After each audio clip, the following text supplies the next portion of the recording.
क्योंकि अगर फोन पे जवाब दोगे आपके पास कोई रिकॉर्ड नहीं होगा और कल जब बैंक कोर्ट जाएगा तो आपके खिलाफ केस बन जाएगा कि आपने कोई जवाब नहीं दिया था। बैंक क्या कर रहा है ये समझो, बैंक आपको नोटिस दे रहा है बार बार, कारण क्या है? वो फाइल मोटी कर रहा है ताकि जब कोर्ट में जाएगा कल तो आपके इतने सारे नोटिस होंगे, जज कहेगा इतने सारे नोटिस भेजे, तुम्हारा जवाब कहाँ है? तुम्हारा एक भी जवाब नहीं है। तो पहले तो नोटिस बैंक से आया तो जवाब बैंक का नोटिस का रिटर्न में दे दो। दूसरा नोटिस होता है जो वकील से आता है। अब कैसे पता चलेगा नोटिस वकील का है? उसमें लिखा होगा एडवोकेट, अधिवक्ता, वकील इंग्लिश में लिखा होगा, या एडवोकेट का सिंबल होगा, वो वकील का नोटिस है। वकील के नोटिस का जवाब वकील के थ्रू दिया जाना चाहिए। 500 रुपए लेता है कोई भी वकील, जाओगे वो उसका जवाब लिख करके दे देगा, जो जो लिखा होगा आपके ऊपर आरोप लगाओगे उनका जवाब दे देगा। अगर आप जवाब देते रहेंगे तो क्या होगा? फिर नोटिस आएगा, आपने फिर जवाब देना है, फिर नोटिस आया, फिर जवाब देना है। आपकी प्रॉपर्टी, घर, चीजें, गाड़ी, उन पर कब्जा नहीं होगा, आपको डिफॉल्टर नहीं माना जाएगा, आप भगोड़े नहीं हो क्योंकि आप भाग नहीं रहे हो। तीसरा नोटिस आता है अदालत का, उसमें लिखा होता है सत्र अदालत, जिला न्यायालय, लोक अदालत, न्यायालय लिखा हो, अदालत लिखा हो, कोर्ट लिखा हो, वो कोर्ट का नोटिस है।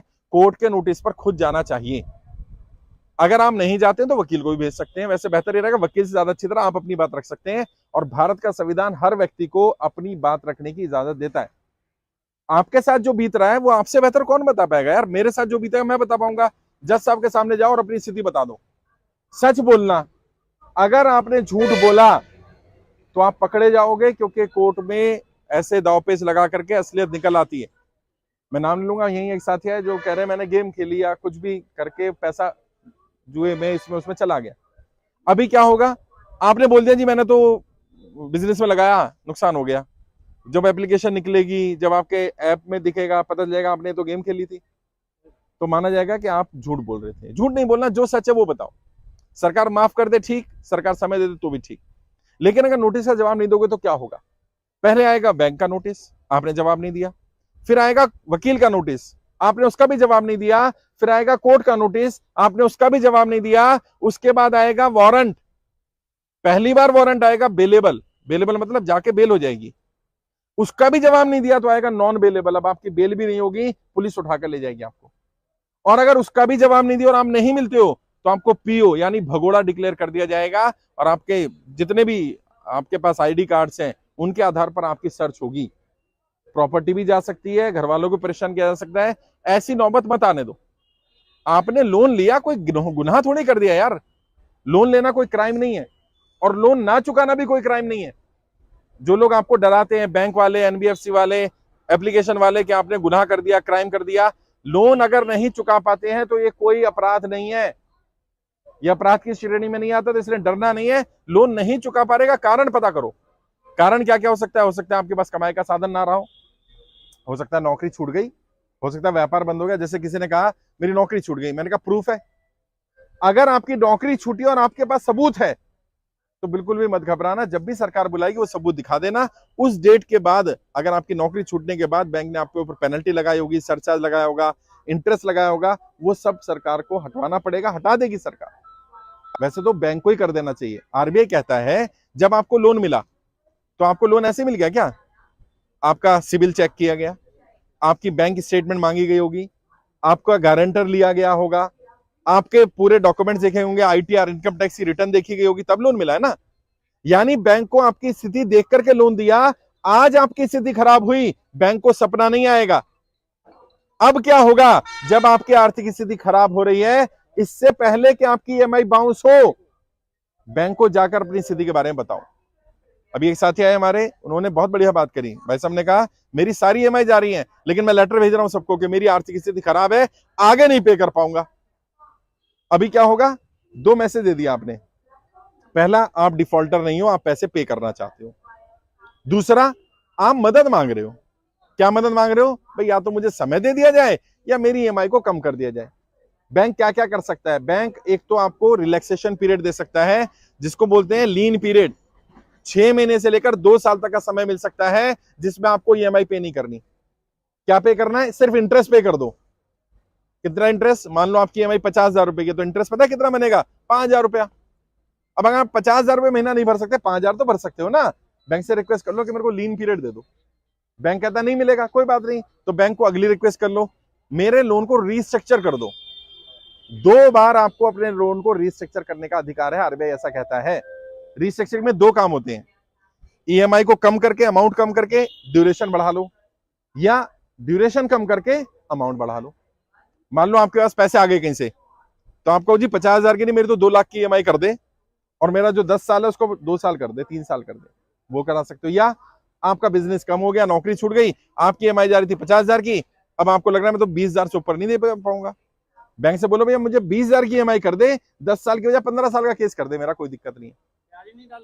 अब यार सुन लेना भाई पूरी बात। अभी समस्या क्या आती है, हम बैंक में जाके बात ही नहीं करते। अब कई लोग कहते हैं, जैसे भाई ने भी कहा कि ईएमआई बढ़ जाएगी तो ब्याज बढ़ेगा, और भाई प्रॉपर्टी तो बच जाएगी, हमें 50,000 नहीं दे सकते, 20 तो दे सकते हैं ना। अगर आप ये चाहते हो कि आप इस फंदे से निकलो जो बैंकों ने जाल बनाया है, तो उससे निकलने का एक ही तरीका है, बैंक बिना पैसे लिए छोड़ेगा नहीं। या तो सरकार पैसे दे दे, जैसा लोन माफ होता है, किसानों का माफ हुआ है, बड़े बड़े उद्योगपतियों का माफ हुआ है, वैसे सरकार आम जनता के पैसे दे दे तो फायदा हो सकता है। जब तक सरकार नहीं दे रही, तुम देते रहो। जिन लोगों का लोन माफ होगा, मैं पहले ही बता रहा हूं, सबसे पहले उन लोगों का लोन माफ होगा जिन लोगों ने जानबूझकर डिफॉल्ट नहीं करा। और एक भाई ने, किसी ने कहा मैं सेटलमेंट करने को तैयार हूं, अगर बैंक के पास प्रॉपर्टी है और प्रॉपर्टी की वैल्यू ज्यादा है आपके आउटस्टैंडिंग से, बैंक सेटलमेंट नहीं करेगा। कारण क्या है, अपने ऊपर लो ना यार। तुमने किसी को दिया 10 लाख रुपए और उसकी 50 लाख की चीज तुम्हारे पास गिरवी है, तुम क्या चाहोगे कि वो 10 लाख दे दे या डिफॉल्ट कर जाए? डिफॉल्ट कर जाए, ताकि 50 लाख की चीज हड़प लूं। बैंक क्या करता है, बैंक आपको डिफॉल्ट करने के लिए ऐसी स्थिति बना देता है, टॉपअप देता रहेगा, ईएमआई का अमाउंट बढ़ाता रहेगा। कब तक? जिस दिन तक तुम डिफॉल्ट ना कर जाओ, और जब डिफॉल्ट कर जाओगे तो तुम्हारी प्रॉपर्टी चली जाएगी। इसलिए प्रॉपर्टी ना जाए, तुम्हारे ऊपर केस ना बने, तब तक अपनी लड़ाई खुद लड़ो। मैं तुम्हारी लड़ाई लड़ रहा हूं 3 स्तर पर। पहला, तुम्हारी जानकारी सरकार को दे रहा हूं। क्यों दे रहा हूं? मैंने ये जानकारी पता करी कि बड़े बड़े अमीरों का लोन माफ क्यों होता है। कारण क्या है, उनकी जानकारी सरकार के पास रहती है। वो जितना लोन लेते हैं, कितने उन्होंने मार्केट से शेयर उठाए हैं, कितना पब्लिक से पैसा लगाया, कितना बैंक से लिया, सारी जानकारी सरकार को देते हैं। तो सरकार के पास जब जानकारी होती है, सरकार को पता रहता है इनकी मदद करनी है, आज दिक्कत आ रही है। आम इंसान ने जब लोन लिया, वो तो जानकारी सरकार के पास है, लेकिन जब वो डिफॉल्ट कर रहा है, पे नहीं कर पा रहा, व्यापार नहीं चल रहा, वो जानकारी है ही नहीं सरकार के पास। क्यों नहीं है? क्योंकि बहुत सारे लोग इतनी बड़ी गलती कर रहे हैं, एक कर्जा लिया, उसको चुकाने के लिए दूसरा कर्जा ले लिया। इसे बोलते हैं कर्जे की दलदल। मानो आप एक गड्ढे में फंसे और उसी गड्ढे में से मिट्टी निकाल करके आप गड्ढे से बाहर निकलने की कोशिश कर रहे हो, तो गड्ढा और गहरा होता जा रहा है। एक दिन ऐसा आएगा तुम इस गड्ढे में निकल नहीं पाओगे, धंस जाओगे अंदर तक। तो ऐसी नौबत मत आने दो, ऐसी परिस्थिति मत बनने दो। और ऐसी परिस्थिति ना बने उसके लिए क्या करना है? पहली बात तो लोन चुकाने के लिए लोन नहीं लेना, चाहे कुछ भी हो जाए। एक बार गड्ढे में गिर गए ना, अब दोबारा गड्ढे में मत गिरना। लोन चुकाने के लिए लोन मत लेना। और कई लोगों ने तो प्राइवेट फाइनेंसरों से ले रखा है। और राजस्थान का मुझे नहीं मालूम, मैं मध्य प्रदेश गया, वहां पता चला 10-10, 12-12, 15% मासिक ब्याज पर पैसा है। अब सोचिए 10-15% कैसे देगा कोई व्यापारी? नहीं दे सकता यार। और वो क्या बताया जा रहा है मध्य प्रदेश में, वो कहते हैं, साहूकार कहता है अगर तुम ब्याज नहीं पे कर पा रहे, किस्त नहीं दे पा रहे, अपनी बहन को, अपनी बेटी को, अपनी बीवी को भेजो मेरे पास। बहन बेटियों की इज्जत के साथ खिलवाड़ हो रहा है साहब। और सरकार क्या कर रही है? मैंने बताया ना, सरकार कह रही है ये समस्या ही नहीं है, इतनी गंभीर समस्या है। अरे भाई आके देखो ना। मैं कहता हूं अलवर में कोई सरकार का अधिकारी आए और किसी भी मार्केट में घूम